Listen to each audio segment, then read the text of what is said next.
Mercredi 11 mars 2026, 4 heures du matin. Goma, la capitale du Nord Kivu. 2 explosions massives ont secoué la ville. Non, c'est un drone. Ils sont fous. Mais oui, ils ont tiré 2 fois. Des drones, des bombes. Des civils qui dormaient.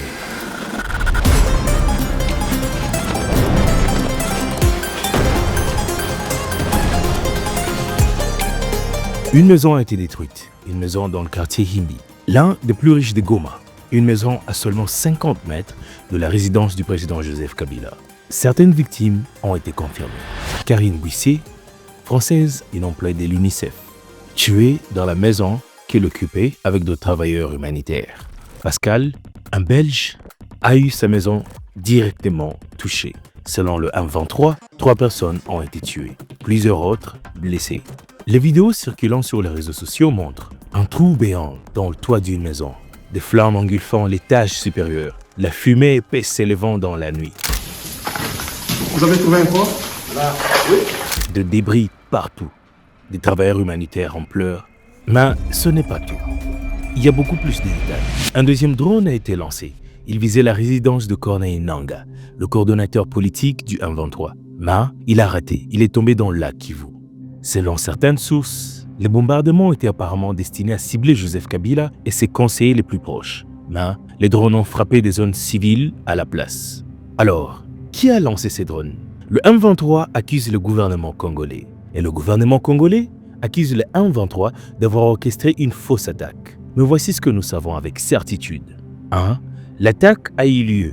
Des civils ont été tués. C'est confirmé par le gouvernement français. Un agent de l'UNICEF a perdu sa vie. Nous savons aussi que c'est une zone civile, pas une position militaire.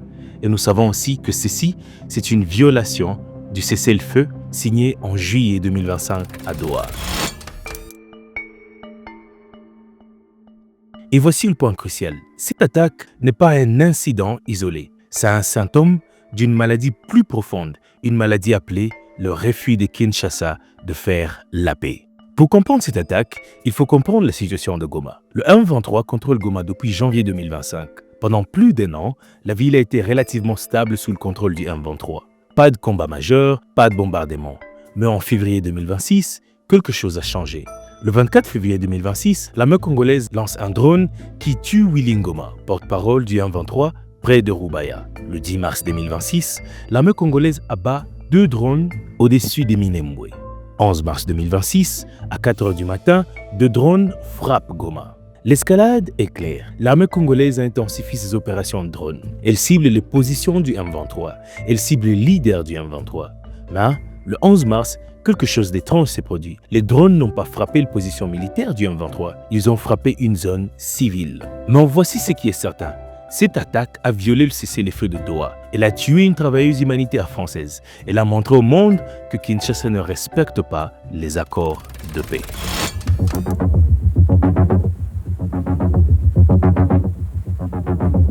Mais attendez, cette attaque n'est pas la première violation de cessez-le-feu. En fait, c'est un pattern qui remonte à des années. 2009, accord CNDP signé, jamais mis en œuvre. 2013, déclaration de Nairobi signée, ignorée. Juillet 2024, cessez-le-feu du processus de Luanda, violé en octobre. Juin 2025, accord de Washington signé, effondré en heure. Juillet 2025, déclaration de Doha signée, violée en août. Plus de 10 accords de paix, 0 succès. Et maintenant, en mars 2026, le bombardement de Goma. Le président Félix Tshisekedi a une position très claire. Il refuse de négocier avec le M23. Non seulement il refuse, il l'a dit publiquement à plusieurs reprises. Février 2024, nous ne négocierons jamais avec le M23 qui sont les terroristes du Rwanda. Mars 2025, le M23 n'est pas un partenaire, c'est un ennemi de la paix. Juillet 2025, la paix exige le retrait du M23, pas le dialogue.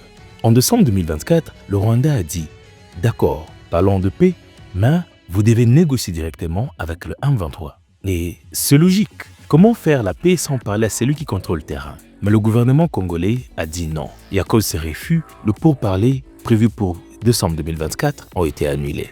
C'est un cycle de refus, un cycle de sabotage. Et le bombardement de Goma en est un exemple parfait.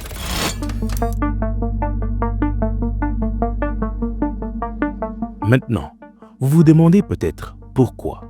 Pourquoi Kinshasa refuse-t-il la paix? La réponse est simple mais troublante. Selon le Centre pour les études stratégiques et internationales, la classe politique congolaise bénéficie de la continuation de la guerre. Tant que le conflit les rend pertinents, il sert de levier pour négocier des postes au gouvernement, des sièges au Parlement ou des ambassades. En d'autres termes, la guerre est profitable pour l'élite politique congolaise. Parce que celle-ci a été même la raison pour laquelle le président Félix Tshisekedi a été élu récemment. De chez nous, nous pouvons atteindre Kigali. La moindre escarmouche. Lisez sur mes lèvres. Je vais réunir les deux chambres en congrès, comme me le recommande la Constitution, et je vais leur demander l'autorisation de déclarer la guerre au Rwanda. Mais il y a plus. Kinshasa n'est pas menacée. En 23, il y a plus de 500 km de Kinshasa. La guerre ne menace pas le pouvoir de Tshisekedi. Kinshasa peut ignorer le problème. 2. Les intérêts miniers. Le conflit permet à Kinshasa de négocier avec les États-Unis. Les États-Unis offrent des investissements en minéraux. La paix signifierait moins de négociations. Et 3. Les contrôles politiques. La guerre signifie le pouvoir d'urgence. La guerre garde l'armée loyale. La guerre garde l'élite au pouvoir. Et voici le point crucial. Le bombardement de Goma en est un exemple. Pourquoi Kinshasa a-t-il bombardé une zone civile? Peut-être pour montrer qu'il fait quelque chose contre le M23. Peut-être pour justifier une nouvelle offensive. Peut-être pour montrer aux États-Unis qu'il combat le M23.